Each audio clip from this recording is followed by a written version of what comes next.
ओम नमो भगवते वासुदेवाय। ओम नमो भगवते वासुदेवाय। ओम नमो भगवते वासुदेवाय। ओम नमो भगवते वासुदेवाय। ओम नमो भगवते वासुदेवाय।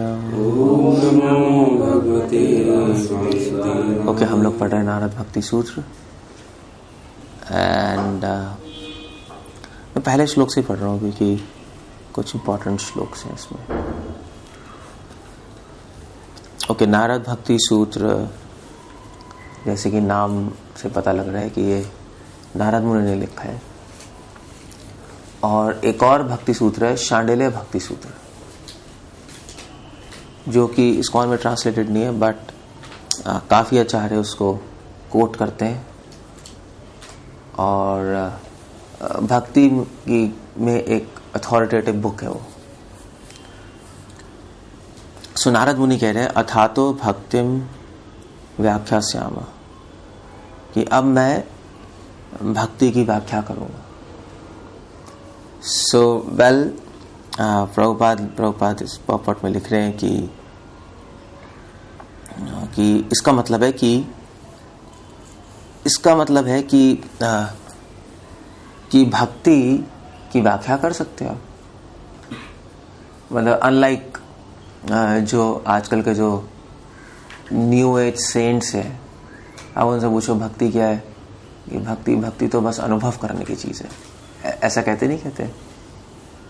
जो मिस्टिक्स हैं, स्पिरिचुअलिस्ट है, मगर नारद मुनि कह रहे हैं सिर्फ इतना नहीं है, भक्ति को आप एक्सप्लेन भी कर सकते हो। और श्रील प्रभुपाद अपने पॉपट में लिख रहे हैं अथातो भक्ति व्याख्या से अब इसलिए मैं भक्ति को एक्सप्लेन कर रहा हूं। ऐसा क्यों कह रहे हैं? क्योंकि भक्ति एक सेल्फ रियलाइज्ड पर्सन के लिए है। सो नारद मुनि कह रहे हैं कि अब तुमने अपनी आत्मा को अनुभव कर लिया है, इसलिए मैं तुम्हें भक्ति के बारे में समझा रहा हूं। सो भक्ति का ज्ञान उसी को समझ आएगा जिसको ये समझ आ गया कि वो शरीर नहीं आत्मा है। वरना पूरी तरह समझना इस नॉलेज को बहुत मुश्किल है। फर्स्ट स्टेप वो है। अगर वो ही समझ नहीं आया कि मैं शरीर नहीं आत्मा हूं, तो भक्ति का नॉलेज समझना बहुत मुश्किल है। इसलिए प्रभुपाद यहाँ पे कोट कर रहे हैं वो ब्रह्मभूत प्रसन्न आत्मा शोषित न कांक्षति। सो प्रभुपाद लिख रहे हैं only when a person is perfectly situated in realization that he is not the body but a spirit soul can he begin the process of bhakti. Imagine, जिसको पूरी तरह पता है कि वो शरीर नहीं आत्मा है, वो एक्चुअली भक्ति शुरू कर सकता है। उससे पहले रियल भक्ति शुरू ही नहीं होती। सो क्या करें? मतलब हम क्या कर रहे हैं फिर? हमें तो नहीं पता कि हम आत्मा है, शरीर नहीं है पूरी तरह। हम सेल्फ लाइफ सेंट तो नहीं है, तो हम क्या कर रहे हैं? सो अगर आप ध्यान से सोचोगे तो हम एक्चुअली रियल भक्ति को इमिटेट कर रहे हैं और कुछ नहीं है। प्रभुपाद भी लिख रहे हैं हम इमिटेट कर रहे हैं, या प्रैक्टिस भक्ति है हमारी, रियल भक्ति नहीं है। जैसे एग्जांपल दे रहे हैं, ऐसे कहते हैं कि घी जीवन है। इसका मतलब ये नहीं कि घी जीवन है, मतलब घी खाने से आपका जीवन, आप हेल्दी रह सकते हो। घी अपने में कुछ नहीं है, घी इज अ डेड थिंग। सो उसी प्रकार जब हम कहते हैं कि हम भक्ति कर रहे हैं, तो इसका मतलब ये नहीं कि हम रियली में भक्ति कर रहे हैं। हम भक्ति की प्रैक्टिस कर रहे हैं कि जिससे हम रियल भक्ति के प्लेटफॉर्म पे पहुंच जाए। So it should not be, हमें अहंकारी नहीं होना चाहिए कि मैं डिवोशन कर रहा हूँ। हम रियल डिवोशन प्लेटफॉर्म के आसपास भी नहीं भटक रहे हैं। ठीक है, भगवान ने कृपा करके हमें एक प्रोसेस दे दिया है कि हम रियल डिवोशन के प्लेटफॉर्म पे पहुंच जाएं। वो तो भगवान की कृपा है। वरना तो पहले जमाने में तो लोग कर्म योग, ज्ञान योग, ध्यान योग, फिर भक्ति योग तक पहुंचते थे। पहले आत्मा के स्तर पे आके फिर वहां पे पहुंचते थे।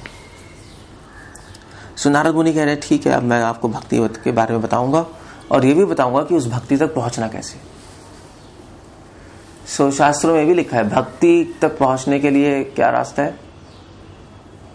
भक्ति। और कोई तरीका ही नहीं है। भक्ति संचायत है भक्ति, भक्ति से ही भक्ति आती है। सो हमारा प्रोसेस क्या है? हमारा प्रोसेस है कि जिनमें भक्ति है उनके पास रहो, तो आप में भक्ति आ जाएगी। नहीं तो भक्ति का प्रोसेस क्या है? भक्तों का संग करना, यही है ना। सो हम क्या कर रहे हैं? एक्चुअली हमारी जो प्रैक्टिस है अभी वो है कि हम भक्ति के पास रह रहे हैं, कि जैसे एक दिन हमें भी कंटेजियस होकर हमारे में भक्ति आ जाएगी।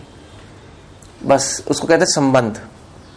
संबंध मतलब होता है किसी के पास रहना, है नहीं? यही है ना। या हम भगवान के पास रहते हैं, ऑल्टर में पूजा कर रहे हैं, भगवान का नाम ले रहे हैं, उनके पास रह रहे हैं, यानी कांटेक्ट में रह रहे हैं बस चीजों के। सो अगर आप आग के पास रहोगे तो पहले थोड़ी गर्मी आएगी, फिर बैठे रहो तो थोड़ा सा और गर्म हो गए, फिर बैठे रहोगे तो जल जाओगे, तब आप भी आग बन जाओगे थोड़ा टाइम बाद। That's all. नहीं सो यही तरीका है। प्रभुपाद ये सारी चीजें एक्सप्लेन कर रहे हैं पॉपट में। सो नारद मुनि दोनों चीजें एक्सप्लेन कर रहे हैं, परफेक्ट भक्ति और प्रैक्टिस भक्ति। प्रैक्टिस भक्ति मतलब उस रियल भक्ति तक पहुंचे कैसे। मगर उससे पहले नारद मुनि परफेक्ट भक्ति की बात कर रहे हैं। सातु अस्मिन परम प्रेम रूपा। एक्चुअली भक्ति क्या है? भक्ति मतलब भगवान से प्रेम करना है। प्रेम से नीचे कुछ भी नहीं, कोई भक्ति नहीं होती वो। That's all. उसको भक्ति नहीं कहते, उसको आप तरीका कह दो वहां तक पहुंचने के लिए, बट एक्चुअली नहीं है। प्रेम, स्नेह, रति, ये सारे शब्द आते हैं शास्त्रों में। सो प्रभुपाद यहाँ पे लिख रहे हैं कि प्रभुपाद एक्चुअली तो वही कोट कर रहे हैं श्लोक। ओके, और नारद मुनि कह रहे हैं अमृत स्वरूप च। भक्ति प्रेम रूप है और भक्ति अमृत रूप भी है। अब इसका मतलब क्या है? पॉइंट क्या है? पॉइंट ये है कि भक्ति करने का फल क्या है। नारद मुनि बता रहे हैं जो भगवान से प्रेम करेगा फल क्या है? अमृत स्वरूप च, उसको अमृत की प्राप्ति होगी। क्यों? क्योंकि उसको अपना स्वरूप पता लग जाएगा। भक्ति का फल प्रेम जब मिल जाएगा तो क्या होगा? तो हमें अपना स्वरूप और भगवान दोनों का स्वरूप समझ आ जाएगा। श्रीमद् भागवत में मुक्ति की परिभाषा ही है। किसी को पता है क्या परिभाषा है? मुक्तिर हितवान अन्यथा स्वरूप न व्यवस्थिति।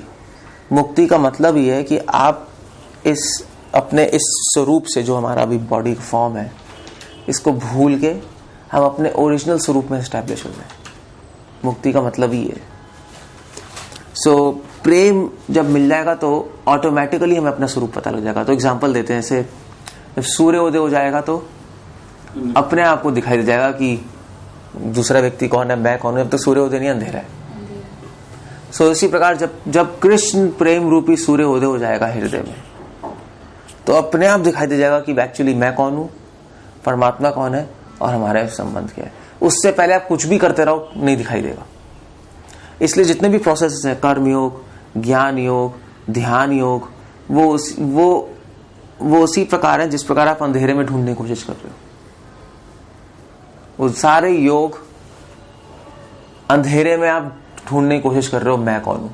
पता लगेगा कभी? अंधेरे में तो अपना हाथ भी दिखाई नहीं देता। सो ये जितने भी, इसलिए भागवत और भगवद गीता रिजेक्ट कर रहे हैं, नारद मुनि रिजेक्ट कर रहे हैं। इन योग से आप कभी नहीं पता लगा पाओगे कि आपका स्वरूप क्या है।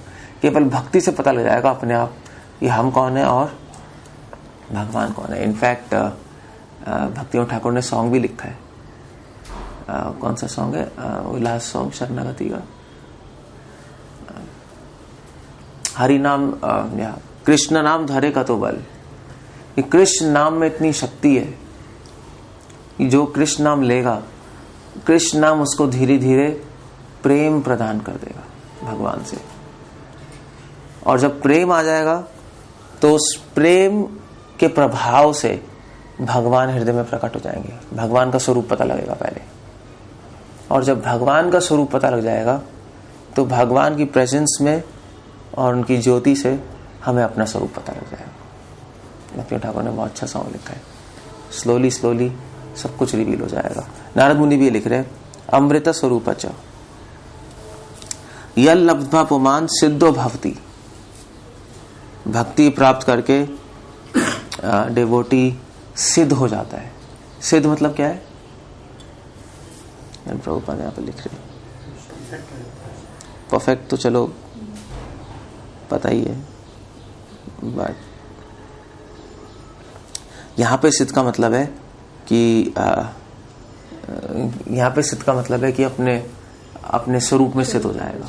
स्वरूप सिद्धि, यहाँ पे अष्ट सिद्धियों की बात नहीं कर रहे, स्वरूप सिद्धि हो गई उसको। और अमृत भवति, इटर्नल हो गया, जन्म मृत्यु जरा व्याधि के परे हो गया। तृप्तो भवति, और परम संतुष्ट हो गया, परम शांति प्राप्त हो गई। सो ये भक्ति के 3 इफेक्ट बता रहे हैं, सिद्धो भक्ति, अमृत भक्ति, तृप्तो भक्ति। मगर ये सारी चीजें कब होगा? एक्चुअली प्रेम के प्लेटफॉर्म पे होगा।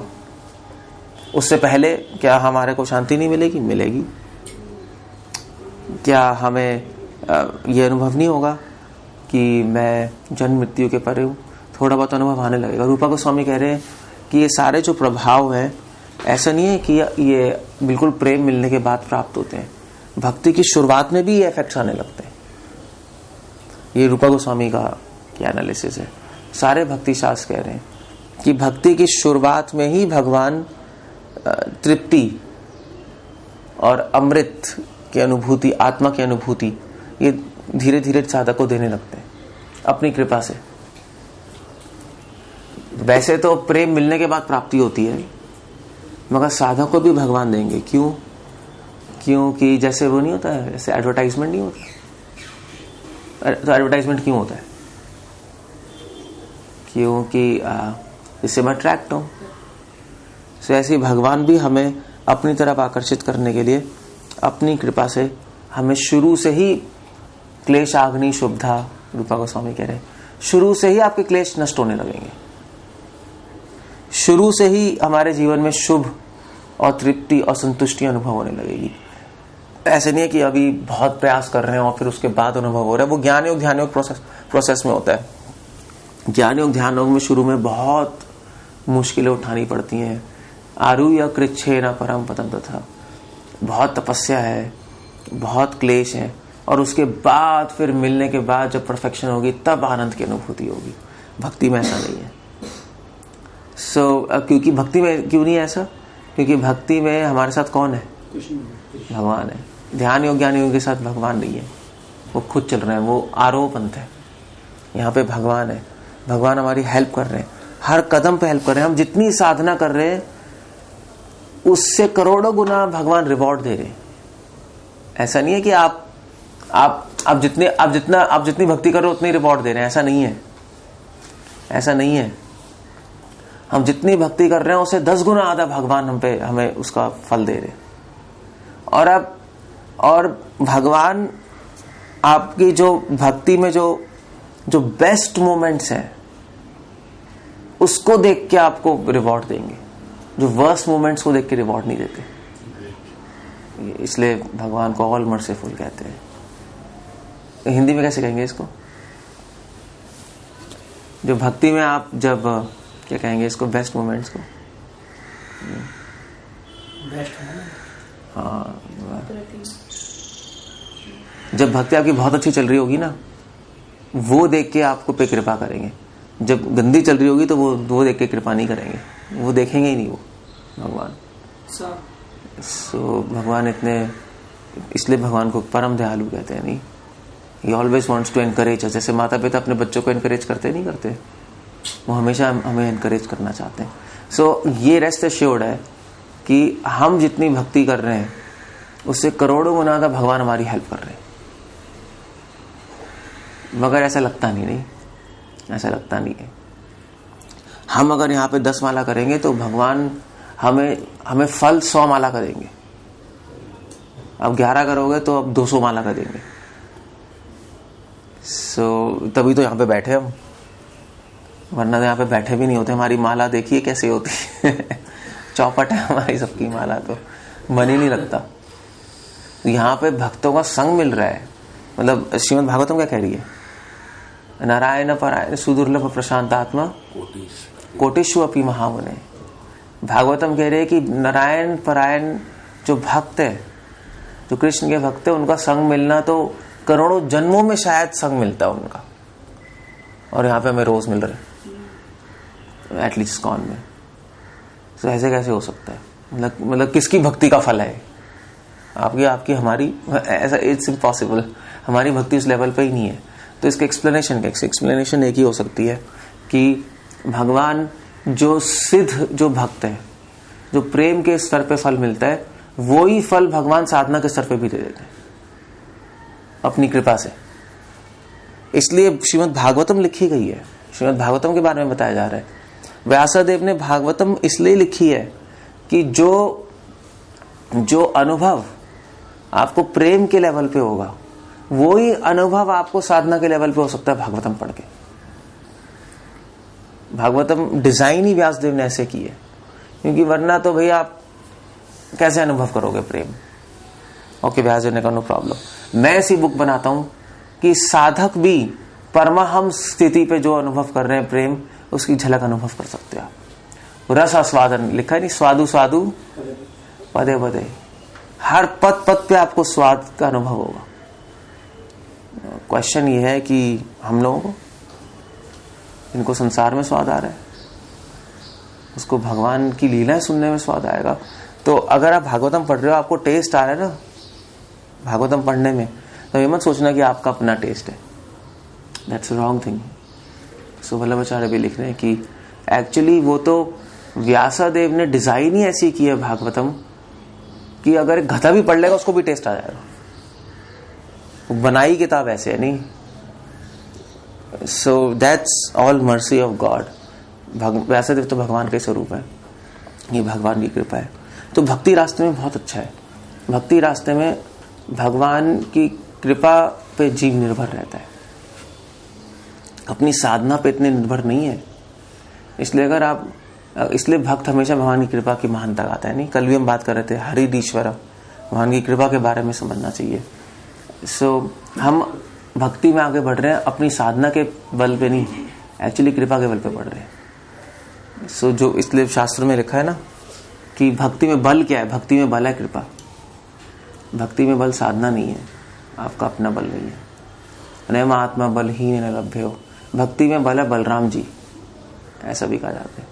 और बलराम जी मतलब कृपा, ही हेल्प्स। बलराम जी का फंक्शन है कि कृष्ण बलराम नहीं है साथ में, तो कृष्ण का फंक्शन है कि जो प्रेम मिल गया उसको कृष्ण भगवान क्या कहते हैं, सिद्धो भक्ति, अमृतो भक्ति, तृप्तो भक्ति सब देते।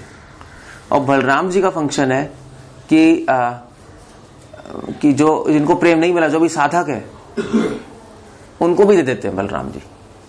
चलो अभी तुम भी ले लो, अभी कोई प्रॉब्लम नहीं है। वैसे एनीवे, यत् प्राप्य न किंचित वांछति। अब क्वेश्चन ये है कि अगर कोई प्रेम के स्तर पे पहुंच जाएगा, किसी को भक्ति प्राप्त हो गई या भक्ति थोड़ी बहुत मिल रही है, साधना भक्ति करके थोड़ी बहुत झलक भी आ रही है भक्ति की, जैसे जब कोहरा होता है तो धीरे धीरे कोहरा हटता है और सूर्य की रोशनी दिखाई देने लगती है। हो सकता है पूरी दिखाई ना दे, मगर दिखाई देती है जब। तो क्या होता है, यत् प्राप्य न किंचित वांछति, कुछ भी इच्छा नहीं रहेगी। इस संसार में प्राप्त करने की इच्छा खत्म होने लगेगी। जैसे जैसे प्रेम के नजदीक पहुंचेंगे हम, ऐसे ऐसे संसार से दूर होते रहेंगे, संसार की विस्मृति होती रहेगी। न शोचती, कोई शोक नहीं होगा।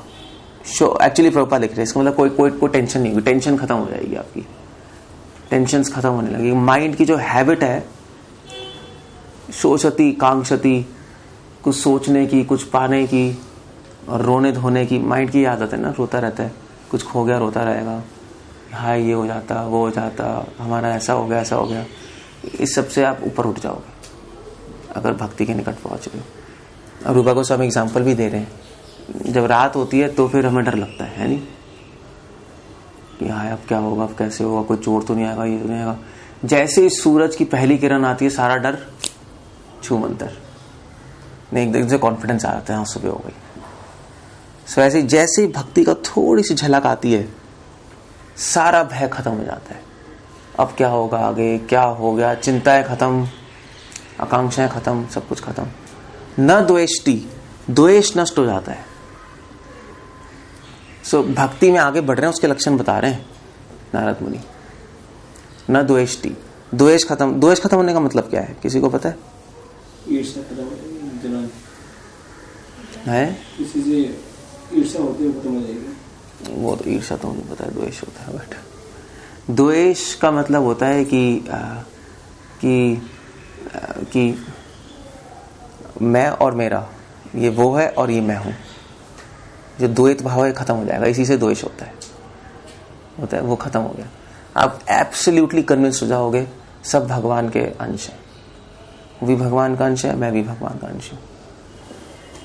और ये मैं मेरे जो आदत है ना, ये खत्म हो जाएगी, इसको द्वेष कहते हैं। फिनिश, मैं मेरा खत्म। मतलब आप, ये शरीर मेरा है, फिनिश कॉन्सेप्ट, ये शरीर उसका है, भी फिनिश्ड। ये सब किसका है? भगवान का। तो द्वेष खत्म होगा, अदरवाइज द्वेष खत्म नहीं हो सकता। न रमते, और सुख होना खत्म हो जाएगा इस संसार में। आप उदासीन हो जाओगे संसार के प्रति। उदासीन वत समझते हो? ये जो श्रीमद् भागवत में जड़ भरत के उपाख्यान में आता है, जड़ भरत उदासीन वत थे। इंजॉयमेंट आना खत्म हो जाएगा, सुख आना खत्म हो जाएगा। एक्चुअली कूर्म पुराण में लिखा है, मैं पढ़ रहा था श्लोक, कि जो व्यक्ति सोचता है कि मैं सुखी हूं, दुखी हूं, पतला हूं, मोटा हूं, वो अहंकारी व्यक्ति है, उसको अहंकार कहते हैं। सो वहां पे वो लिख रहे हैं कमेंट्री में कि एक आत्म अनुभवी व्यक्ति, उसको ना दुख स्थिति में दुख होता जाता है, ना सुखी स्थिति में सुख होता है। एक्चुअली रमते मतलब रिजॉइस। सुख तो होता है थोड़ा बहुत, ऑफ कोर्स, आप एसी में बैठोगे अच्छा तो लगेगा, बट तुच्छ समझते हो? संसार के वर्ड तुच्छ लगने लगेंगे। संसार के जो सुख हैं तुच्छ हो जाएंगे, एंजॉयमेंट नहीं है, उदासीन हो जाओगे आप। न उत्साही भवती, और इस संसार में कुछ काम करने के लिए उत्साह नहीं रहेगा। ठीक है, बिजनेस ठीक है चल रहा है, जॉब ठीक है चल रही है, कैरियर ठीक है। सो प्रभुपाद यहाँ पे वो कोट कर रहे हैं रूपा गोस्वामी का, अत्यहार प्रयासश्च प्रचल्पो नियमाग्रश्च, इसकी 6 चीजें भक्ति डिस्ट्रॉय कर देती हैं। वही नारद मुनि बात कर रहे हैं। सो ये सिम्टम्स हैं, अगर ये सिम्टम्स आप में आ रहे हैं तो इसका मतलब है हम धीरे धीरे भक्ति में आगे बढ़ रहे हैं। अगर ये लक्षण नहीं आ रहे तो इसका मतलब भक्ति में हम आगे नहीं बढ़ रहे। अगर अभी भी हम अगर प्राप्त करने की इच्छा है और शोक में है, द्वेष, उत्साह कुछ करने का संसार में है, यू नो रॉन्ग ट्रैक। भक्ति सही से नहीं कर रहे। माइंड, एक भक्त का मन जड़ भरत जैसा हो जाता है, जड़ हो जाता है। इस संसार के लिए तो जड़ हो गया, ठीक है, भगवान के लिए की सेवा के लिए उत्साही, मगर संसार के लिए जड़ हो गया, फिनिश। नो क्या मतलब, अगर आपके पास पत्थर पड़ा हो तो उसके बारे में कुछ सोचते हो? ना सोचते ना नहीं सोचते, दोनों ही चीज है। नहीं, ऐसा भी नहीं हम सोच रहे हैं पत्थर के बारे में, ऐसा भी नहीं हम कह रहे हैं हम नहीं सोचेंगे। सो संसार ऐसे ही हो गया। आप ना इस संसार को हेट करोगे ना इसको चाहोगे, न द्वेष्टि न वांछति, न्यूट्रल हो जाओगे, उदासीन हो जाओगे। ठीक है तो है, हु केयर्स एक्चुअली, ये हो जाएगा। ज्ञानी इस संसार से द्वेष करते हैं, बेकार है। भोगी इस संसार को चाहते हैं, भगवान का सेवक डजंट केयर, जो है ठीक है, कोई प्रॉब्लम नहीं है। सो भक्ति से इस तरह भगवान में एब्जॉर्प्शन हो जाती है। जैसे जैसे भगवान में एब्जॉर्प्शन होगी ऐसे ऐसे संसार के प्रति हम न्यूट्रल हो जाओगे। जैसे तुकाराम सुना है? मतलब आप उनकी लाइफ पढ़ो, क्या है, डिडंट केयर। कोई इनको अपमान कर रहा है, ठीक है चलो चलता है, घर से सामान ले गया, ले जाओ, सामान रख गया, रख दो। तुकाराम ने अपने पोयम अभंगों में लिखा है कि अगर कोई मुझे सूखी रोटी देता है ठीक है, अगर कोई मुझे बासमती राइस देता है घी के साथ तो भी ठीक है। तो ऐसा नहीं है ओ ये तो बेकार है। He didn't care actually in चीज़ों के बारे में। उनके माइंड में तो केवल एक ही विचार था कि भगवान की प्राप्ति कैसे होगी। ये तो बहुत छोटी छोटी चीज़ें हैं, ये ले लो, वो ले लो, ये दे दो, वो दे दो, डजंट मैटर। भगवान की प्राप्ति कैसे होगी, बस वही थॉट में माइंड एब्जॉर्ब्ड है। सो यद ज्ञात्वा मत्तो भवति, आ गया नहीं, भक्ति प्राप्त करके मत हो जाता है व्यक्ति। मत समझते हो ना, अपन लिख रहे हैं इंटॉक्सिकेटेड इन डिस्चार्ज। प्रभुपाद यहाँ पे लिख रहे हैं एक्चुअली मत का मतलब, प्रभुपाद कह रहे हैं कि भक्ति में जब आगे बढ़ेंगे तो प्रभुपाद एक्चुअली अपने प्रॉपर्ट में लिख रहे हैं गीता में कि मत होने का मतलब कि सेवा में उत्साहित हो जाता है, सेवा में एंग्रॉस्ड हो जाता है, उसको और कोई दिखाई नहीं देता सेवा के सिवाय। मत स्तब्धो भवति, कह रही है तो भाव के लक्षण है, कभी कभी स्तब्ध हो जाता है। और आत्मा रामो भक्ति, आत्माराम मतलब अपनी आत्मा में रमन करने वाला या भगवान के साथ रमन करने वाला। धर्म अर्थ काम मोक्ष से ऊपर उठ गया, कोई इंटरेस्ट नहीं है। सो अब नारद मुनि भक्ति के प्रभाव बता के एक दूसरा टर्न ले रहे हैं और नारद मुनि कह रहे हैं ठीक है, अगर आपको ऐसी भक्ति प्राप्त करनी है तो क्या करना पड़ेगा, कुछ तो करना पड़ेगा ना, आपको यहां तक पहुंचना है तो क्या करना पड़ेगा। तो नारद मुनि यहां पे कह रहे हैं स न काम्य माना निरोध रूपत्वात्। सो कह रहे हैं कि ठीक है, भक्ति आप देखोगे तो ऐसा लगेगा कि ऑर्डिनरी है, नहीं भगवान उनके भक्त उनका कीर्तन कर रहे हैं, मगर वो कह रहे हैं कि कोई डिसीव भी कर सकता है। नहीं ठीक है, मेरे को तो अपना स्वरूप सिद्धि हो गई है, मैं तो परम शांत हूं, और ये सारे लक्षण भी कोई कह सकता है। ठीक है, न शोषति न द्वेष्टि, देखो मेरा मन तो शांत हो गया है, मैं तो शोक नहीं करता, मुझे टेंशन नहीं है, द्वेष नहीं है, सब कुछ हो सकता है। नहीं हमारा माइंड हमें डिसीव कर सकता है, नहीं कर सकता है। अभी तो चलो आपका हो गया, ठीक है, अभी तो हम कह सकते हैं हम भक्ति कर रहे हैं और हमारे में लक्षण आ रहे हैं, देखो हमारा मन कितना शांत है, हमें किसी से कुछ लेना देना नहीं, ऐसा लगता है, नहीं लगता है।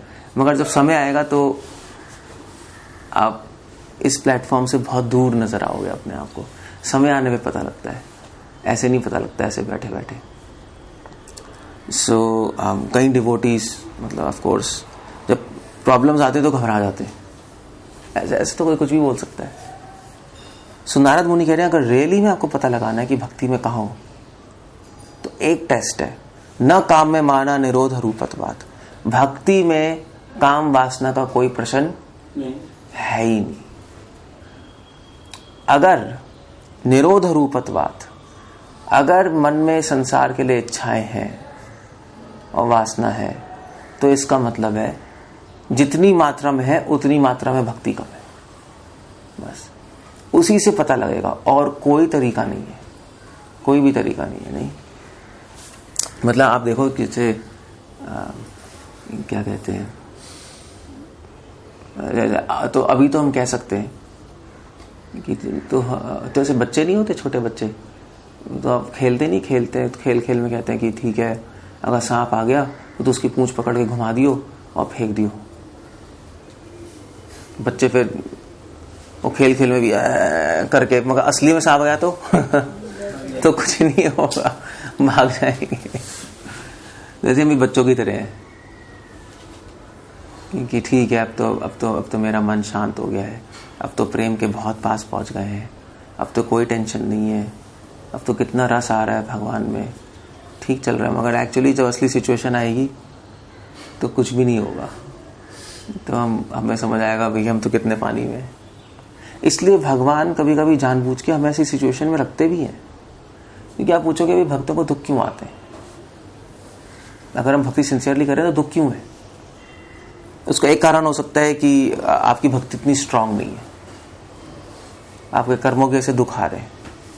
मगर भक्ति में भक्तों के कर्म क्लेश आग्नि शुभदा, रूपा गोस्वामी कह रहे हैं भक्ति शुरू करते ही सारे कर्म नष्ट हो जाते हैं डिवोटी के। जैसे एक चिंगारी से बहुत बड़े रुई का पहाड़ एक चिंगारी से भस्म हो जाएगा, चाहे कितना ही बड़ा रुई का पहाड़ हो।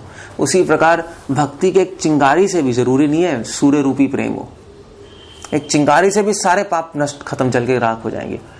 तो जब कर्म नहीं है तो दुख का है, दुख क्यों है, सुख क्यों है संसार में, नहीं हमें क्यों हो रहा है सब। तो उसकी एक्सप्लेनेशन है कि भगवान अपने भक्तों को दुख और सुख देते हैं। दुख क्यों देते हैं? दुख इसलिए देते हैं कि इसको पता लग जाए कि भक्ति में उसकी सिचुएशन का है, वरना वो इल्यूजन में रहेगा कि मैं भक्ति में आगे बढ़ गया हूं। इससे जानबूझ के उसकी लाइफ में प्रॉब्लम्स आएंगे बीच बीच में, इसको पता लग जाए मैं कहाँ हूं, और फिर उस सिचुएशन से वो आगे प्रैक्टिस कर सके। और सुख क्यों देते हैं? सुख क्यों देते हैं? मुझे नहीं आएगा, फिर सुख इसलिए दुखी हो जाएगी, चेक करने भूल ना जाए, फिर दुखी हो जाएगी। हाँ, क्योंकि दुखी देते रहेंगे तो भक्ति छोड़ देंगे। हम तो सुख इसलिए देते हैं कि एनकरेजमेंट मिलता रहे कि भक्ति हम करते रहें आगे, इस आशा में कि जब प्रेम मिलेगा तो परम सुख की प्राप्ति होगी। सो ये भगवान का सारा अरेंजमेंट होता है। भगवान ही जैसे एक कुम्हार घड़े को बनाता है धीरे धीरे, नहीं अपने हाथों से, उसी प्रकार भगवान अपने हाथों से भक्त की आत्मा को धीरे धीरे परफेक्शन की ओर ले जाते हैं। तो कुम्हार को बहुत ज्यादा ध्यान देना पड़ता है, नहीं वो घूम रहा होता है ना, थोड़ा सा प्रेशर उधर उधर हुआ टूट जाएगा। कभी बनाया है आपने खड़ा? बना के देखो, आपसे बनेगा नहीं। थोड़ा बनाया है, पॉटरी की है, थोड़ा सा प्रेशर इधर उधर हुआ उसकी शेप ही बिल्कुल अलग हो जाएगी और टूट जाएगा। एक्चुअली टूट जाता है, मैंने भी ट्राई किया था, वो टूट जाएगा। आपका इतना आसान नहीं होता जितनी आसानी से कुम्हार बना देते हैं, वो ऐसा नहीं होता। सो भगवान कुम्हार की तरह ही है। ये विष्णु सहस्त्रनाम में नाम आ रहा है भगवान का, एग्जैक्ट नाम बोलिए मैं, कुम्हार की तरह भगवान बेस्ट शिल्पी है। इस संसार के शिल्पी तो मिट्टी से घड़ा बनाते हैं, भगवान आत्मा से परमहंस बनाते हैं। ये विष्णु सहस्त्रनाम में लिखा है। हमारी आत्मा को अब बहुत सेंसिटिव है, थोड़ा सा दुख ज्यादा हुआ वो भाग जाएगा भगवान से दूर, थोड़ा सा दुख सुख ज्यादा हुआ वो आसमान में उड़ जाएगा, सहजिया बन जाएगा। तो भगवान बिल्कुल एग्जैक्ट जीव की जो स्थिति है, जितनी मानसिकता उसके अनुसार सुख दुख देके धीरे धीरे धीरे उसको आगे बढ़ाते रहते हैं। That's Krishna, he helps. So इसलिए भगवान हमें कभी कभी ऐसी सिचुएशन में रखेंगे जहां पे अट्रैक्शन है, एंटाइसमेंट है,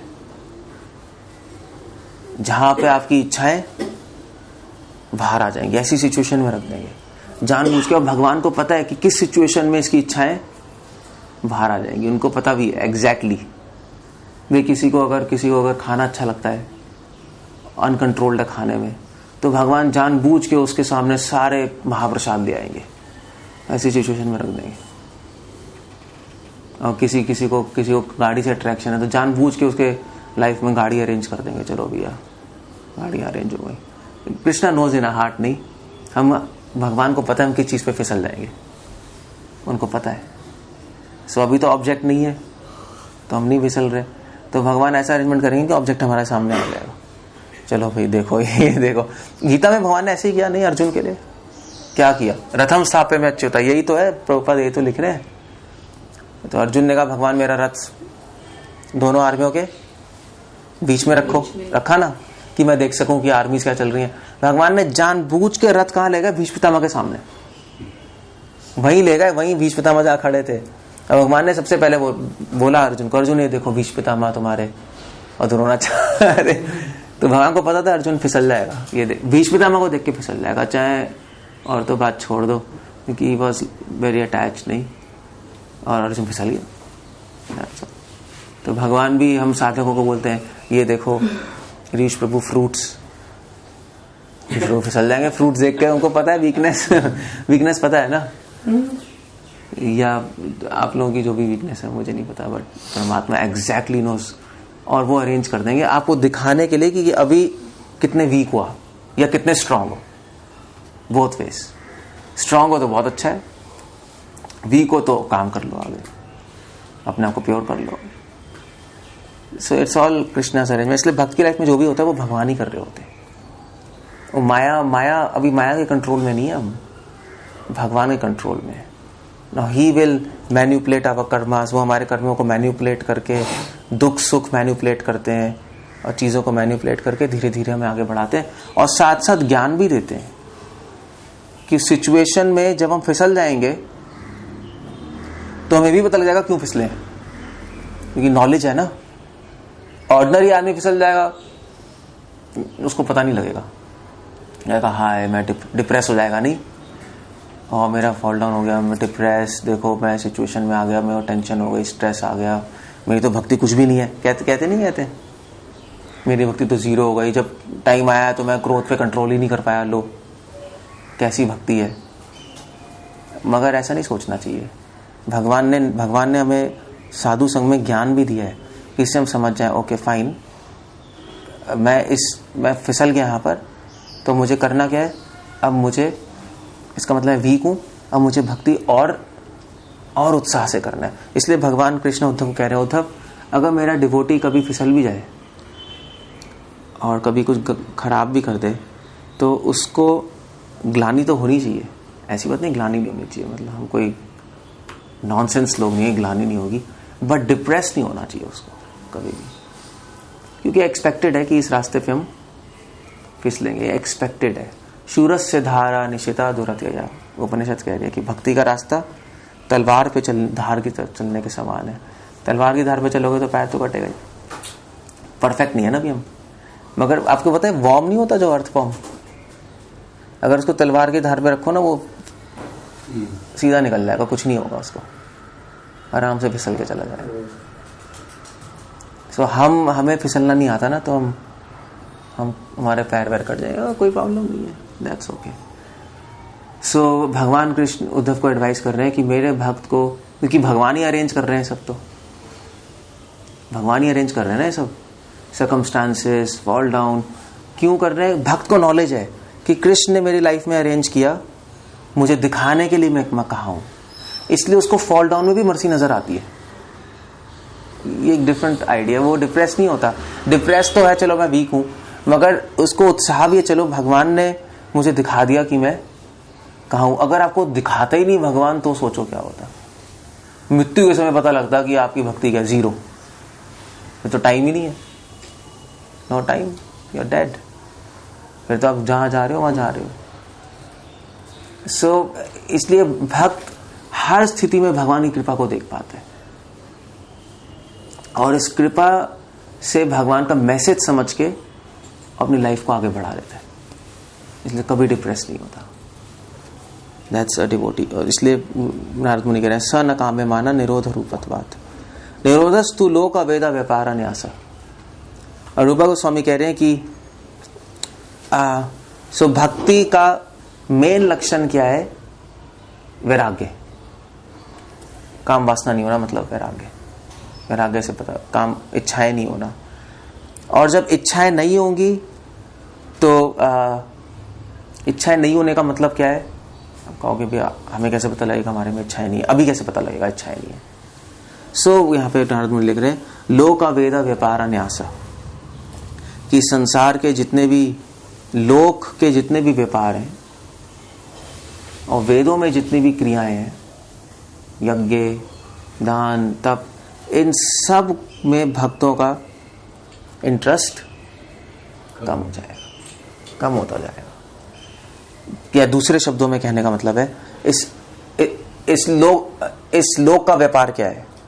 इस लोक का व्यापार है मान सम्मान, यही है ना लोक का व्यापार। मेन तो यही नींव है। हम जो भी चीज कर रहे हैं सोसाइटी में इसी के लिए तो कर रहे हैं, और क्या कर रहे हैं? मान के लिए तो हमने फ्लैट लिया मिलन विहार में, वरना पॉइंट क्या है? आप एक सिंपल दो कमरे के फ्लैट में ले सकते हो, मगर नहीं, कैसे रहोगे आप? लोग परेशान ही कर देंगे बोल बोल के। सो सब मान सम्मान पे ही बेस्ड है सोशल लेवल पे ना। सो नारद मुनि कह रहे हैं कि आप इस मान सम्मान से ऊपर उठ जाओगे, जिस आपको फर्क नहीं पड़ेगा इन चीजों से। और वेद व्यापार, वेदों में जितनी भी सारी व्रत, तपस्या, यज्ञ, दान, नो इंटरेस्ट, खत्म। सिर्फ एक ही फोकस रहेगा, न्यासा। न्यासा मतलब पता है क्या होता है? न्यास मतलब होता है सरेंडर, संन्यास। सत्य की शरण ले लेना, संन्यास।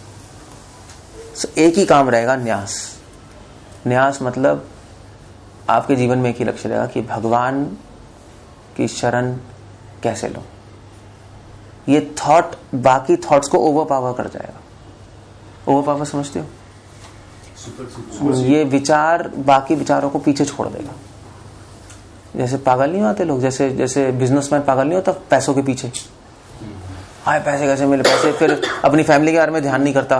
होते नहीं बड़े बड़े बिजनेसमैन, तो जो बड़े बड़े बिजनेसमैन होते हैं उनकी वाइफ कहती है तूने तो भाई अपनी कंपनी से शादी कर ली, मैं तेरी वाइफ हूँ, कंपनी तेरी वाइफ है। नहीं, इतना ज्यादा वो एब्जॉर्ब्ड होता है उस चीज में। सो वो चीजें फिर होती हैं मगर they don't care about that. ऐसे डिवोटी हो जाता है, इन सब चीजों से ऊपर उठ जाता है। क्यों? क्योंकि उसे भगवान की कृपा का अनुभव होने लग रहा है। और थोड़ा सा जैसे जैसे ऐसे अनुभव होता है उसके हृदय में लालसा आती है, अगर थोड़ी सी कृपा से इतना हो रहा है तो पूरी कृपा मिल जाएगी तो क्या होगा। प्रभुपाद ने कहा कि देन द मैजिक बिगिंस। तो थोड़ी सी कृपा से जो हमारी लाइफ में चल रहा है, अभी चैंटिंग कर रहे हैं, थोड़ी बहुत भक्ति करके जो भी कृपा मिल रही है, उससे हम इतनी अच्छी सिचुएशन में नहीं, इतने शांत हैं, सुखी हैं, इतनी प्रॉब्लम से बचे हुए हैं संसार की। और मतलब भक्तों की लाइफ एक्चुअली एक बहुत ही क्या कहते हैं, प्रिविलेज लाइफ है। प्रिविलेज लाइफ समझते हो? कैसे कहेंगे प्रिविलेज? प्रिविलेज को हिंदी में कहते हैं नहीं, खुश नसीब कह सकते हैं। प्रिविलेज मतलब एक बहुत ही हिंदी नहीं आ रहा मुझे। प्रिविलेज लाइफ जैसे आपकी जो शाही लाइफ कह लो, जो मंत्रियों की लाइफ प्रिविलेज्ड होती है ना, थोड़ा सा उसके आसपास है। पता नहीं यार, हिंदी देख के बता देना प्रिविलेज का मतलब क्या। प्रिविलेज मतलब किसी को एक्स्ट्रा, हाँ स्पेशल वो मिल रहा है उसको, जो भी यहाँ स्पेशल सुविधाएं मिल रही हैं, प्रिविलेज उसको कहते हैं। भक्ति की लाइफ प्रिविलेज लाइफ है, स्पेशल सुविधाएं मिल रही हैं हमें जो ऑर्डिनरी आदमी को नहीं मिल रही। भक्तों का संग मिल रहा है, प्रसाद मिल रहा है, शांति मिल रही है, इतनी ज्यादा टेंशन वाली सिचुएशन में जो भी मिल रही है, थोड़ी बहुत सुख मिल रहा है, कितना कुछ मिल रहा है। नहीं, भगवान ही मिल रहे हैं लोग। बाकी सब कुछ मिल रहा है। भगवद्गीता में कृष्णा क्या कह रहे हैं? वो क्या श्लोक है 8 चैप्टर का लास्ट वर्स? वेदेषु यज्ञेषु तपसु चैव दानेषु यत् पुण्य फलम करोति अत्येति तत्सर्वमिदं विदित्वा। तो कृष्णा कह रहे हैं कि हमें सब कुछ मिल रहा है, यज्ञों का फल भी मिल रहा है, दान का फल भी मिल रहा है, तपस्या का फल भी मिल रहा है। अपने आप तपस्या हो रही है भक्ति करने से, वो भी सुखपूर्वक, जल्दी उठ रहे हैं, क्लीन रह रहे हैं, नहीं सब कुछ तो मिल रहा है। प्रिविलेज लाइफ है। और कि भक्त को ये समझ आने लगता है प्रिविलेज लाइफ है, तो भक्त इस कृपा को देखकर फिर उसके माइंड में पूरा फोकस हो जाता है। जब इतनी सी भक्ति से इतना कुछ मिल रहा है तो प्रेम मिल जाएगा तो क्या होगा, फिर वो स्टॉप नहीं होता फिर। इसलिए भक्ति प्रभुपाद भी लिख रहे हैं, इसलिए थोड़ा सा अनुभव होना चाहिए कृपा का, और ये हैबिट होनी चाहिए कि हर सिचुएशन में भगवान की कृपा हम अनुभव, हर सिचुएशन में। तो आपका फॉल डाउन हो गया, उसमें भी आपको कृपा दिखाई दे रही है भगवान की। ऑफकोर्स इसका मतलब ये नहीं कि मैं फॉल डाउन होता रहूं, क्योंकि भगवान की बहुत कृपा है, वो एक डिफरेंट सेंस में दिखाई दे रही है। नहीं, अगर आप अंधेरा देख रहे हो तो उसमें भी रोशनी दिखाई दे रही है। कैसे कैसे दिखाई देगी?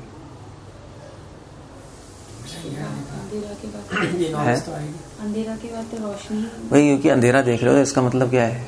अंधेरा मतलब क्या होता है? रोशनी का नहीं होना। जब नहीं होती, सो एक बेवकूफ अंधेरा देखता है, एक इंटेलिजेंट सोचता है यार ये अंधेरा तो इसलिए क्योंकि रोशनी नहीं है। वो रोशनी के बारे में सोच रहा है, अंधेरा देख रहा है, सोच रहा है किसके बारे में? रोशनी के बारे में। मूर्ख अंधेरा देख रहा है, अंधेरे के बारे में सोच रहा है। You see that's the difference. तो जब डिवोटी कभी वीक पड़ जाता है तो मूर्ख सोचता है हाँ मैं वीक पड़ गया, हाँ मेरा माइंड डिस्टर्ब हो गया, अब क्या होगा। मगर इंटेलिजेंट क्या सोचता है कि मैं वीक और मूर्ख डिप्रेस फॉलन क्यों हुआ है, क्योंकि कृष्ण का सपोर्ट मैंने छोड़ दिया। वो रोशनी के बारे में सोच रहा है। इसलिए एक इंटेलिजेंट डिवोटी, मैंने भगवान की कृपा का सपोर्ट छोड़ दिया, इसलिए मेरी हालत हो गई, तो जल्दी से दोबारा पकड़ लो।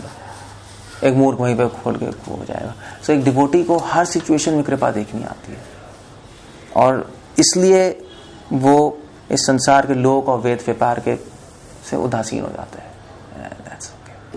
That's okay. वो हर जगह पैसे देख रहा है, बिजनेसमैन जहां देख रहा है उसको पैसे दिखाई दे रहे हैं, वो एब्जॉर्ब हो गया। तो इसको बोलते हैं, डिवोटी माया को देखते हैं तब भी उसको कृपा नजर आती है। वो कृपा के बारे में सोच रहा होता है माया को देखकर, नहीं, वो माया के वो देखकर माया के बारे में नहीं सोच रहा होता। ये एक डिवोटी, ये ट्रेनिंग है। अगर आप भगवद गीता शास्त्र पढ़ोगे तो आपको ये ट्रेनिंग हो जाएगी, ये ट्रेनिंग हो जाएगी। क्योंकि जो नॉन डिवोटीज हैं वो माया में है, और डिवोटी क्या सोचता है उनको देखकर? डिवोटी सोचता है क्योंकि वो भगवान की कृपा से अलग है, इसलिए माया में पड़ गए। कितने बेवकूफ है, अगर भगवान की कृपा के अधीन हो जाएंगे तो माया छूमंतर हो जाएगी। That's all। या डिवोटी ये भी सोच सकता है कि वो माया में है, भगवान ने उनको माया में इसलिए रखा है कि जिससे माया में रहकर उनको दुख मिलेगा, और दुख मिलेगा तो वो क्या करेंगे, फिर भगवान की तरफ भागेंगे, हे राम हे कृष्णा। सो अल्टीमेटली ये सारा माया भी भगवान ने इसलिए बनाई है कि जिससे वो भगवान की कृपा को अनुभव कर पाए। पनिशमेंट दी इसलिए जाती है कि इससे वो समझ पाए कि अच्छी लाइफ क्या है, बुरी लाइफ क्या है नहीं। सो एक इंटेलिजेंट आदमी समझ जाएगा। सो हर चीज कृपा से कनेक्ट कर देगा डिवोटी, बस खत्म हो गया, उदासीन हो गया संसार के प्रति। That's all. उसका अपमान हुआ तब भी उसको कृपा नजर आ रही है, नहीं आ रही, तो उदासीन हो गया ना संसार के अपमान में। ठीक है, बहुत अच्छा भगवान की कृपा है, ये मुझे दिखा रहे हैं भगवान कि मैं इसी लायक हूं। अच्छा है मेरा अपमान हो रहा है कि मुझे अहंकार नहीं आएगा। भगवान की कितनी कृपा है, वरना मैं तो अहंकारी बन जाऊंगा नहीं। सो अपमान करने वाले का तो वो धन्यवाद करता है एक devotee, thank you very much, तुमने मुझे गाली दी, एक और दे दो यार, ये मैं तो भूल रहा था, मेरे तो सब प्रेस करते हैं, तुम ही मेरे रियल फ्रेंड हो। नहीं, उस डिवोटी के लिए तो वही रियल फ्रेंड है। और जब मान होता है तब भी वो कृपा देख रहा है कि डिवोटी क्या सोच रहा है। जब आपका मान होता है तो डिवोटी क्या सोच रहा है, क्या सोचता है डिवोटी, क्या देख रहा है उसके पीछे कृपा? मैं तो पति नहीं, भगवान मैं तो पति तो, लेकिन भगवान ने कृपा है जो जब मान हो रहा है तो सोच रहा है कि भगवान मुझे इस पोजीशन में लिया है कि लोग मेरी रिस्पेक्ट कर रहे हैं, लोग मेरे उस गधे की रिस्पेक्ट कर रहे हैं। भगवान की कनेक्शन की से मेरा मान हो रहा है, अदरवाइज मेरी क्या वैल्यू है। तो दोनों में भगवान की कृपा देख ली उसने। सो ये एक्चुअली ये ट्रेनिंग लेनी पड़ेगी। ये ट्रेनिंग नॉलेज से आती है। फिर अगर नॉलेज नहीं होगी तो आप नहीं पता लगेगा, आप फिर आप नहीं देख पाओगे। और जैसे ही कृपा ओझल हुई मन से, आंखों के सामने से, वैसी माया आ जाएगी। क्योंकि माया के दो मतलब है, एक कृपा और एक इल्यूजन। माया का दूसरा मतलब है कृपा। तो जैसे ही आपने माया को देखना बंद कर दिया, वैसी माया आपको पकड़ लेगी। माया कृपा के सेंस में आपको पकड़ लेगी। हरे कृष्ण। अन्य आश्रम जागरण था। ओके, नारद मुनि यहाँ पर कुछ और कंटिन्यू कर रहे हैं। I just finish. कोई क्वेश्चन है किसी को पूछना है? Going to stop here. दूसरा टॉपिक शुरू करें। खैर आप सोचना इस पे, मैंने क्या बोला आज ना, कि ये बहुत दिस समथिंग डीप जो मैंने आज बोला है वो प्रैक्टिस करने वाली बात है। It's nothing theoretical, it's something practice. ग्लानि और डिप्रेशन का आप वहाँ क्या कर रहे हो? यहाँ पे क्यों नहीं आए? अच्छा बैठ जाओ, चेयर। हाँ ठीक है। ग्लानि और डिप्रेशन में फर्क कैसे पता चलेगा हमें, और मतलब क्या लक्षण है ग्लानि को, कैसे ग्लानि में रहे और डिप्रेशन में ना जाए? वेल, अगर सही परिप्रेक्ष्य में ग्लानि हो रही है, अगर स्पिरिचुअल सही में ज्ञानी हो रही है, ग्लानी हो रही है, तो उत्साह खत्म नहीं होगा। उस ग्लानी से उत्साह आएगा। स्पिरिचुअल ग्लानी से उत्साह आता है। और अगर ग्लानी मन से आ रही है, अगर आत्मा से आ रही है, तो उत्साह आएगा।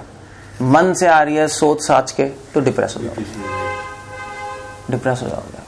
इसका मतलब वो ग्लानी हमारे माइंड की उपज है, वो स्पिरिचुअल ग्लानी नहीं है, वो मटेरियल ग्लानी है। ऐसी हम सोच साच के, मतलब पॉइंट ये है कि स्पिरिचुअल ग्लानी मतलब जिस ग्लानी में आपको भगवान की कृपा नजर आ रही है, उसमें उत्साह आ जाएगा।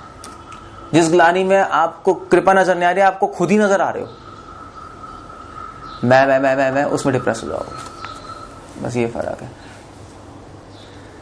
सो डिवोटी होगा किसी के साथ, मतलब चाहे वो डिप्रेशन में जाए, चाहे उसे सही ग्लानी हो, उसमें खुद का तो जोर चलेगा नहीं।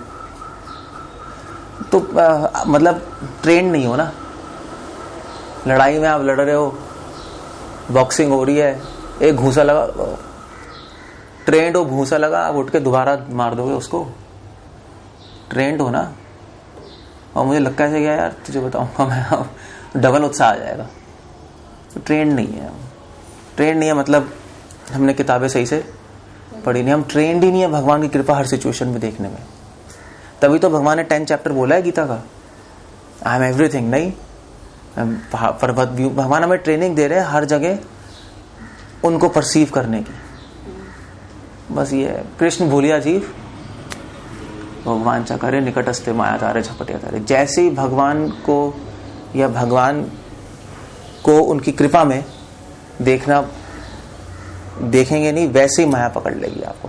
माया का काम ही है डिप्रेशन लाना।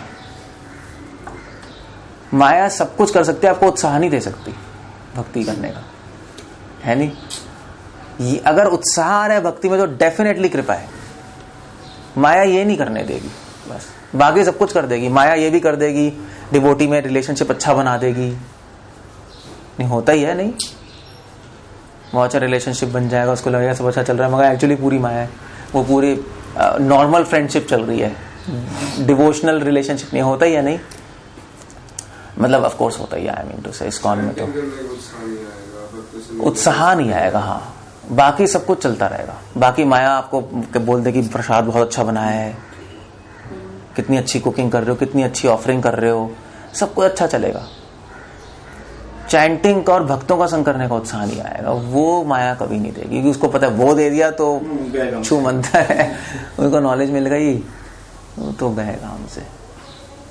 बस ये so precaution is better than cure.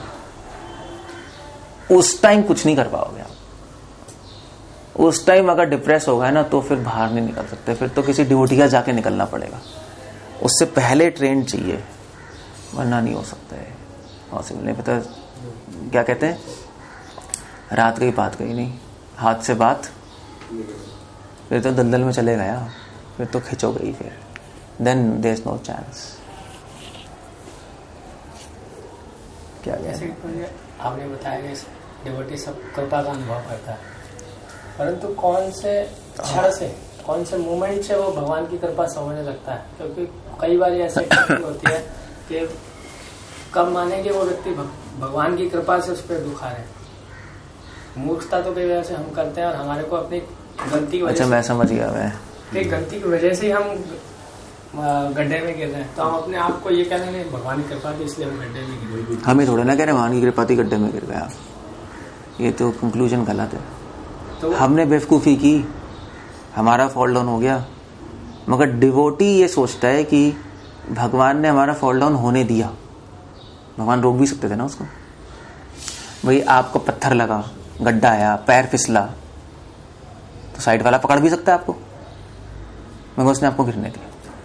वो देख रहा है गड्ढा आ गया, कुछ किया ही नहीं, गिर गया। So he was powerful to protect you, but he didn't. So devotee सोचता है कि भगवान ने मुझे अलाउ ही क्यों किया फॉल डाउन करने को, कुछ रीजन है इसके पीछे, मुझे प्रोटेक्ट क्यों नहीं किया। तो तब उसको समझ आता है कि भगवान की कृपा है मुझे दिखाने के लिए कि मैं वीक हूं और मुझे स्ट्रांग बनना है, अपने पैर पे खड़ा होना है। समझ गए नहीं समझ गए? तो वो डिफरेंस है। कौन से एंगल से ऐसा महसूस करना शुरू करे व्यक्ति? कौन से एंगल से? ये क्या होता है? कौन से क्षण से? अभी से और कैसे? जब उसको समझ आती है कि मैं गिर गई, अभी से और कैसे? समझना भी कृपा ही होती है, वरना लोगों को समझ भी नहीं आता कि मैं गिर रहा हूँ। बच्चों के साथ भी करते हैं। हाँ, जब उसको समझ आने लगी कि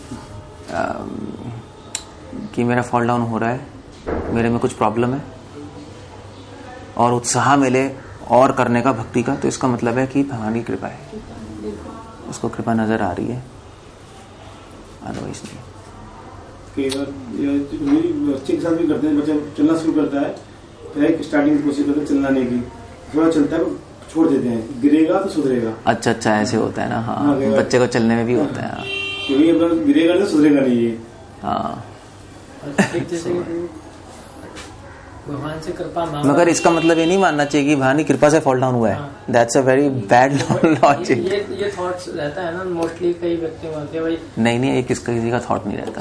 फॉल डाउन तो ये तो किसी का थॉट नहीं रहता। और अगर आप उसको समझ जाओ तो फिर वो कृपा होती है कि आप समझ गए। हाँ, बस ये बात है। कोई मान जब कर रहा है और वो अपनी गलती की वजह से फाइनेंशियली लॉस हो गया उसको आएगा। अब हम डिस्कशन दो व्यक्ति कर रहे हैं कि उस पर भगवान की कृपा है कि उसका फाइनेंशियली लॉस हुआ है, तो हम कैसे डिस्कस कर रहे हैं उसके विषय में?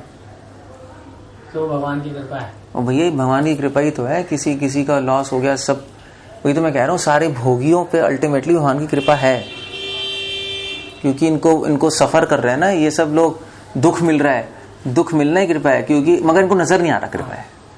प्रॉब्लम ही है, अगर इनको नजर आ जाएगा भी भगवान ने दुख अरेंज ही इसलिए किया कि हमें समझ आ जाए कि भी दुख तब तक है जब तक भगवान की शरण नहीं लेंगे। तो इनको थप्पड़ पर तो पा रही है मम्मी, कृपा ये मम्मी का थप्पड़, मगर इनको समझ नहीं आ रहा कि मम्मी ने थप्पड़ मारा है मेरी हेल्प के लिए। ये और एग्रेसिव हो रहा है। हाँ, ये उल्टा काम कर रहा है, नॉलेज नहीं है। सो फाइनेंशियल लॉस हो रहा है तो कृपा है ही, बहुत बड़ी कृपा है उस पर। सो यही तो डिवोटी है, वो हर एक उसको हर जीव पे भगवान की कृपा नजर आ रही है। ऑफ कोर्स, मगर वो कृपा अलग है, ये कृपा अलग है, वो भी बात है, अलग अलग टाइप की कृपा भी तो होती है। अब भक्ति में जो भगवान कृपा दे रहे हैं, जिससे हमें शांति सुख मिल रहा है, वो अलग है। उनको जो कृपा दे रहे हैं, जो दुख मिल रहा है, वो अलग है। That's a different thing. नहीं, माँ का थप्पड़, माँ का प्रेम, दोनों ही कृपा है, मगर अलग अलग टाइप की कृपा है ना। हम थप्पड़ वाली कृपा नहीं चाहते, हम दूसरी कृपा चाहते हैं। तो इसके लिए थोड़ा डिफरेंट माइंडसेट चाहिए। जो भगवान की कृपा है, जो आपने बताया शांति और मुक्ति, ये पहले नाम जब से शुरू हो जाएगी या कुछ टाइम बाद आना शुरू होगी? अभी से ही रूपा को समय तो कह रहे हैं, भक्ति शुरू करते ही शार्ट चालू हो जाएगा। हो ही जाता है। नहीं, प्रभुपाद अपने लेटर में लिख रहे हैं, प्रभुपाद लिख रहे हैं कि नाम लेते ही आपको सुख और शांति का अनुभव होने लगेगा। प्रभुपाद लिख रहे हैं अपने लेटर में कि इसका प्रमाण क्या है कि जैसे कोई कीर्तन में आता है नाचना शुरू कर देते, होता है नहीं। एक भोगी से भोगी आदमी भी कीर्तन करके उसको अच्छा लगता है, लगता है नहीं लगता है? कहते हैं हाँ शांति मिली, चलो अच्छा लगा। कोई भी हो, इमीडिएटली शुरू हो गया। हाँ, उतनी इंटेंसिटी में नहीं है। इंटेंसिटी कैसे चेक करेगा? पता नहीं है, चेक कैसे करेगा? आपको चेक क्यों करना है, खुद ही चेक कर लो, अपने पता लग जाएगा। जैसे प्रभुपाद भगवद गीता में कई जगह पे लिख रहे हैं कि जैसे सूर्य का प्रकाश आता है, सूर्य आएगा, प्रकाश अपने आप आ जाएगा। तो वैसे आपने इस तात्पर्य में पहले बताया कि पहले आत्म साक्षात्कार होगा, फिर भक्ति में प्रवेश करेंगे। असली भक्ति, परफेक्ट भक्ति। मगर अभी भी तो भक्ति कर रहे हैं, साधना भक्ति। वो भक्ति प्रेम भक्ति की बात कर रहे हैं, साधना भक्ति की। आज का लेक्चर में जिस बताएंगे प्लीज। ओ लो, इतनी सारी चीजें थी आज के लेक्चर में, तो बहुत सारे हो गए ना। जिस्ट क्या है यार, आप ही बताओ क्या समझे हो आप? एक पॉइंट बता दो आप। सारे हो गए ना। क्या आप लोग क्या कहते हो, क्या जिस्ट है? क्या वेल, एक जिस्ट तो है कि अगर प्रेम भक्ति तक पहुंचना है तो अपने आप को ट्रेन करना पड़ेगा। और वो ट्रेनिंग क्या चाहिए कि हर सिचुएशन में हमें भगवान की कृपा को देखना है। आज के लेक्चर के कॉन्टेक्स्ट में main one of the main point तो यही है। जो एक क्लास में भी उसने कराया था कि जैसे अगर कील भी लग गई तो उसकी कृपा समझो मौत भी हो सकती थी, तो वही हो गया। सो हमें अपने आप को ट्रेन करना है कि हमारी सिचुएशन में भगवान की मर्जी को देख पाए, वरना आगे नहीं बढ़ सकते, प्रेम तक नहीं पहुंचेंगे, पॉसिबल नहीं। ये बात तो almost all devotees they have understood कि अंडरस्टूड नहीं है ना, अंडरस्टूड नहीं है। एक ही कहना कि भगवान की हर जगह हर टाइम कृपा है, वो अलग बात है, और हर रियल सिचुएशन में उनकी कृपा को देखना कि कैसे है वो समझना बिल्कुल लगे। ऐसे भी बात हो रही थी, फॉल डाउन हो गया तो लोग तो सोचेंगे भगवान की कृपा से फॉल डाउन हुआ है, गलत कंक्लूजन। ऐसा नहीं है, हमारा फॉल डाउन हुआ है, कृपा ये है कि भगवान ने हमें फॉल डाउन होने दिया,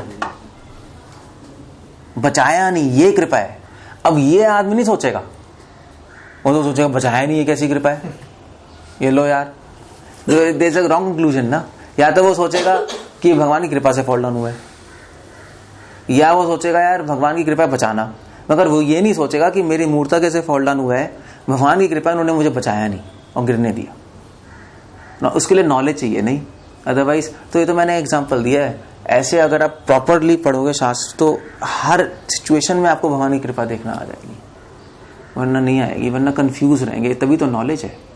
ऐसे इतने सारे लोग हैं भोगी, तो यार इन पे कृपा ही नहीं, कृपा है, इन पे कौन सी कृपा है, भाड़ में जाए, हम पे कृपा, हम भक्त हैं। वेल कृपा सब पे है, उन पे भी कृपा है, बट वो थप्पड़ वाली कृपा है, it's a different type of कृपा। So you see it's a different take. मगर तो आप कहोगे उन पे भी कृपा है तो फिर ठीक है, फिर हम भक्ति क्यों कर रहे हैं, सब पे कृपा है, यू सी कंफ्यूजन है ना। तो मगर आपको बोलना पड़ेगा उन पे थप्पड़ वाली कृपा है, वो थप्पड़ होना ना खाते रहोगे हमेशा, गाल सूज जाएगा तुम्हारा और क्या होगा। वो कृपा थोड़ा ना चाहिए हमें। वो तो कृपा इसलिए है कि जिससे हम वो वाली कृपा छोड़ के ये वाली कृपा ले लें, इसलिए वो कृपा है। तो कभी कभी कृपा को देखना होता है और ये भी देखना होता है इस कृपा को छोड़ के दूसरी कृपा लूं। तो you see it's become complex after some time. So वो तो नॉलेज से समझ आता है, वरना नहीं आता। ये अंडरस्टैंडिंग है। वो भागवतम में ये सब कुछ एक्सप्लेन्ड है, प्रेयर्स में कैसे भगवान की कृपा को हर वक्त देखना। तब माया छू मंत्र होगी। जहां आपने भगवान की कृपा को नहीं देखा वहीं माया एंटर कर जाएगी, बस वहीं पे फिर डिप्रेशन, टेंशन, ये सारी चीजें आती रहेंगी। लॉस हो गया आपको लाइफ में, बैंक करप्ट हो गए, कितनी कृपा है भगवान की, कितना अच्छा है नहीं। हमारे फैमिली में डेथ हो गई मदर फादर की, वो कृष्ण कितने मर्सीफुल है, मगर उस टाइम सोच नहीं पाएंगे हम ऐसा। एक तो नॉलेज होती है, एक होते नॉलेज होते हुए भी आपका काम नहीं आएगी, ये भी तो है। इसमें कैसी कृपा? ये लो देख लो, अब क्वेश्चन आ गया, नहीं आ गया, ट्रेंड नहीं है। क्यों मदर फादर मर गए, बहुत बड़ी कृपा है, कितना अच्छा हो गया। जिनके मदर फादर जिंदा है उन पे तो कृपा है ही नहीं उतनी जितनी उन पे जिनका मदर फादर चले गए। मगर आप सोच नहीं पाओगे, आप कहोगे हाँ ये क्या हो गया मेरे साथ, ऐसे कैसे हो गया, नहीं, वो सारी नॉलेज फेल हो जाएगी। मगर है कृपा, आपकी सारी अटैचमेंट्स खत्म हो गई। अब एक ही दो ही लोग से तो अटैच्ड होते हैं सबसे ज्यादा, मदर फादर से, वाइफ से। हाँ ठीक है, वाइफ से भी तो ठीक है। वाइफ एक्सीडेंट हो गया, मर गई, बहुत अच्छा। मगर कौन सोच सकता है ऐसे, कौन सोचेगा? डिवोटी सोच लेंगे। मतलब वो कौन थे, वो आपके जयदेव गोस्वामी। जयदेव गोस्वामी तो कौन थे, पता नहीं कौन से डिवोटी थे। उनकी वाइफ की डेथ हो गई और उनका बच्चा, पता नहीं बच्चा भी मर गया। वो बहुत खुश होकर डांस कर रहे थे, आज मुझे चैन मिला, भगवान ने मेरी आखिरी आसक्ति भी छीन ली, आई एम सो हैप्पी। मगर ये कोई साधारण आदमी नहीं कर पाएगा, ये इम्पॉसिबल है। अगर ऐसा हो गया ना, आप सबसे पहले कंटी वाला फेंकोगे, या भगवान ने ऐसा कर दिया मेरे साथ, इतनी भक्ति की है, लो बस पता नहीं एक दो डिवोटी को भी शूट कर दो जाके, हमें तेरी वैसे भक्ति में यही भक्ति में लेके आया था। हाँ यही लेके आया था गड़बड़ की। So that's the point is, you see it's not easy to see mercy everywhere. So ये कृपा है, मगर उस टाइम हम कंफ्यूज हो जाएंगे,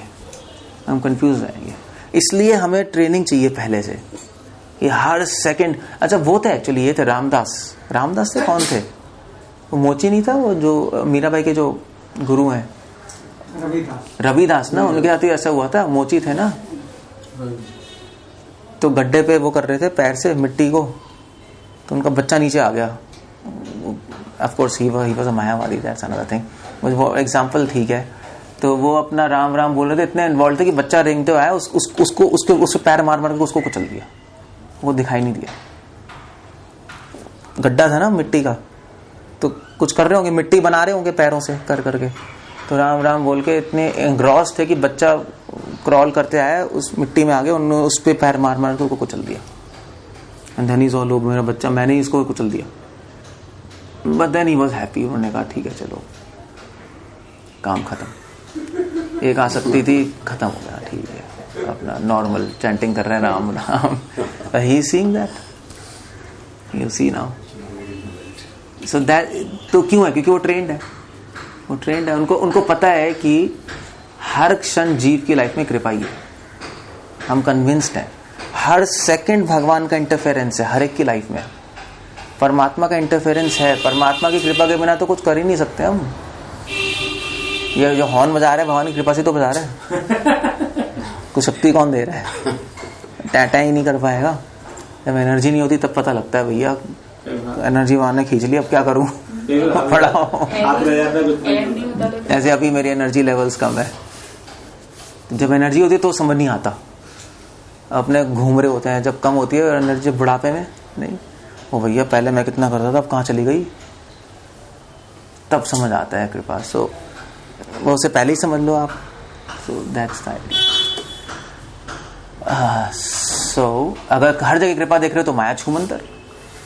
माया का मतलब ही है जहां कृपा नहीं है। माया मतलब अंधेरा। अगर हर जगह रोशनी को देख रहे हो अंधेरा नहीं है, कहाँ है, खत्म हो गया। सो माया का मतलब ही होता है। So that's the training, but we need training for that. ठीक है नहीं ठीक है? समझ रहे नहीं समझ anyway, वो रूपा गोस्वामी बता रहे हैं, वो देख लेना नेक्टर इंस्ट्रक्शन में। I did explain that. Okay, so Hare Krishna. Srila Prabhupada की जय।